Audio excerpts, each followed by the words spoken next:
Assalamualaikum warahmatullahi wabarakatuh. Perkenalkan, saya Rosa Kurniati, NPM C0C01941. Saya berasal dari Prodi D3 Akuntansi, Fakultas Ekonomi dan Bisnis, Universitas Bengkulu.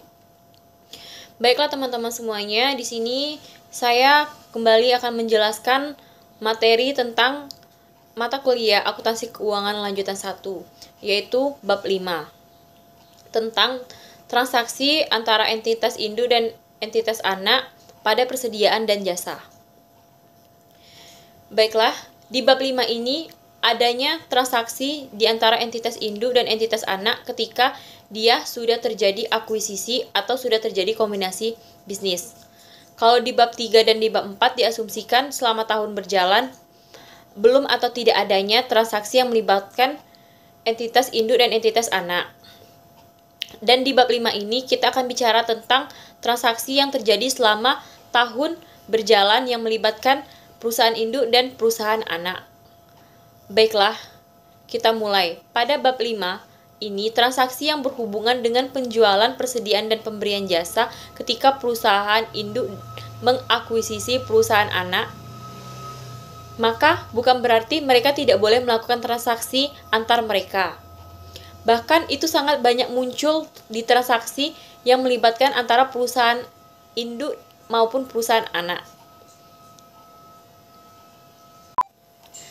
Misalnya, perusahaan induk menjual barang dagangannya secara besar-besaran kepada perusahaan anak karena ingin meningkatkan angka penjualan. Ketika menjelang akhir tahun, penjualan itu dihitung ternyata turun drastis. Maka, yang dilakukan PT Induk menjual barang dagangannya kepada perusahaan anak, dan itu dinamakan transaksi hubungan istimewa. Jadi, transaksi hubungan induk dan anak itu tidak boleh muncul pengaruhnya dalam laporan keuangan konsolidasian. Yang boleh muncul itu hanya transaksi di luar transaksi PT Induk dan PT Anak. Waktu menyusun laporan keuangan konsolidasian, maka kita harus melakukan eliminasi penjualan tersebut. Dan penjualan yang boleh diakui atau boleh muncul itu penjualan dari PT Anak ke perusahaan non-afiliasi. Laporan keuangan konsolidasian itu mencerminkan dari laporan keuangan dari entitas induk beserta entitas anaknya. Transaksi yang terjadi antara PT Induk dan Anak itu disebut transaksi dalam satu kelompok satuan usaha atau transaksi antar entitas pada satu kelompok usaha yang terdapat pada PSAK 65. Contohnya yaitu pemberian fasilitas kredit dari PT Garuda Indonesia kepada PT Citylink. PT Garuda Indonesia itu adalah PT Induk dan PT Anak yaitu PT Citylink. Maka itu transaksi disebut transaksi hulu. Dan jika transaksi hilir itu artinya PT Anak menjual barang dagangannya kepada PT Induk.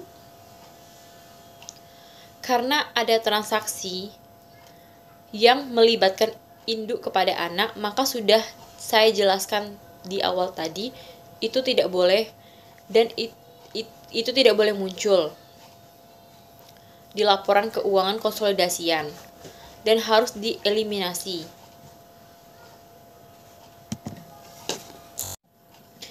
Dampak terhadap pencatatan entitas induk dan jurnal eliminasi. Transaksi jual beli persediaan antara entitas induk dan anak merupakan contoh transaksi antar entitas dalam satu kesatuan usaha. Dan dalam transaksi itu pasti memunculkan adanya keuntungan atau kerugian atau biasa disebut dengan laba rugi dari jual beli tersebut. Keuntungan atau kerugian yang muncul dari jual beli tersebut akan ada persediaan yang sudah terrealisasi dan belum terrealisasi. Kapan keuntungan atau kerugian itu sudah bisa direalisasi? Ketika barang dagang yang dijual oleh PT Induk kepada PT Anak itu dalam periode yang sama sudah terjual semuanya. Dan PT Anak kepada perusahaan non-afiliasi. Dan jika belum terrealisasi, harus ada eliminasi atau pencatatan yang dilakukan oleh PT Induk untuk menangguhkan keuntungan atau kerugian tersebut. Selanjutnya di sini saya akan membahas tentang jurnal eliminasi. Jurnal eliminasi terkait transaksi jual beli persediaan antara entitas induk dan entitas anak tergantung pada posisi persediaan akhir periode. Ketika seluruh persediaan yang diperoleh entitas induk sudah terjual ke perusahaan non-afiliasi pada periode yang sama dengan periode sebelumnya, maka jurnal eliminasi dibuat untuk menghapus penjualan dan HPP-nya. Penangguhan keuntungan transaksi. Jika transaksi hulu, maka penangguhan keuntungan itu secara penuh. Tetapi jika transaksi hilir, yaitu PT anak menjual kepada PT induk, maka penangguhan keuntungan itu tergantung atau dipengaruhi oleh persentase kepemilikan saham dari PT induk terhadap PT anak. HPP dicatat atau diakui jika sudah terjadi penjualan. Jika belum ada yang terjual, maka tidak ada pengakuan HPP yang dilakukan PT anak. Dalam laporan keuangan konsolidasian yang muncul adalah untuk transaksi yang melibatkan non-afiliasi. Di sini ada 3 skenario yang berhubungan dengan transaksi induk menjual barang dagangannya kepada PT anak. Yang pertama, bisa jadi dalam periode tersebut barang dagangan dari PT induk ke PT anak itu semuanya sudah terjual habis. Yang kedua, barang dagangan yang dijual PT induk kepada PT anak sampai akhir itu belum selesai terjual. Dan yang ketiga, ada barang dagangan yang sebagian terjual oleh PT induk kepada PT anak yang terjual kepada perusahaan non-afiliasi. Selanjutnya, kita akan masuk ke periode setelah akuisisi. Maka di sini dibutuhkan data tentang neraca saldo per 31 Desember. Ada data aset, liabilitas, ekuitas, penjualan, dan beban-beban. Lanjut ke transaksi hilir penjualan persediaan. Yang menjual adalah PT anak kepada PT induk. Bedanya dengan transaksi hulu yaitu ketika mencatat bagian laba keuntungan yang ditangguhkan atau keuntungan yang sudah terrealisasi harus dengan persentase kepemilikan saham PT induk kepada PT anak. Alasannya kenapa? Karena yang menjual adalah PT anak dan PT anak tidak seutuhnya dimiliki oleh PT induk, kecuali kalau kepemilikan 100% PT anak menjual barang dagangannya kepada PT induk, tetapi kepemilikan PT induk terhadap PT anak itu 100%, maka itu sama saja. Di jurnal eliminasi, penjualan akan muncul kepentingan non-pengendali yang masih berhak dari PT anak. Tidak semua diklaim PT anak itu punya PT induk. Lalu, kita akan ke transaksi penjualan jasa. Transaksi penjualan jasa artinya perusahaan induk memberikan jasa perusahaan anak atau perusahaan anak memberikan jasa kepada perusahaan induk.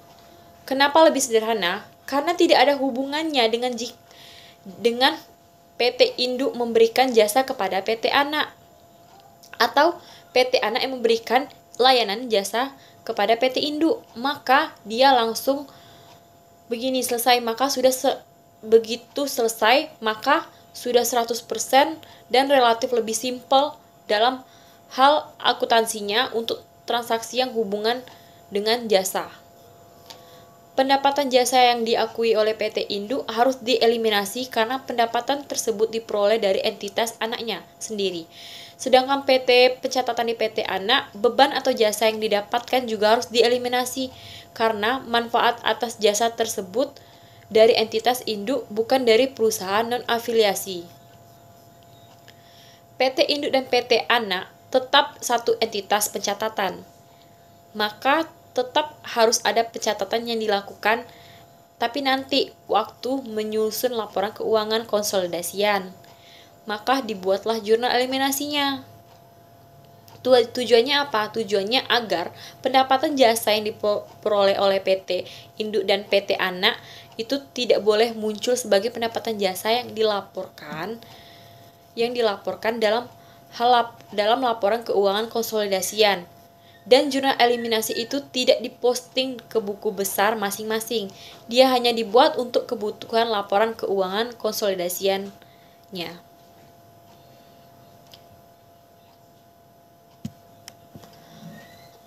Baiklah teman-teman semuanya, itulah penjelasan materi yang dapat saya sampaikan dari bab 5 ini. Lebih dan kurang saya mohon maaf. Wabillahi taufik wal hidayah. Wassalamualaikum warahmatullahi wabarakatuh. Jangan lupa tonton video saya, like, comment, and subscribe ya teman-teman. See you.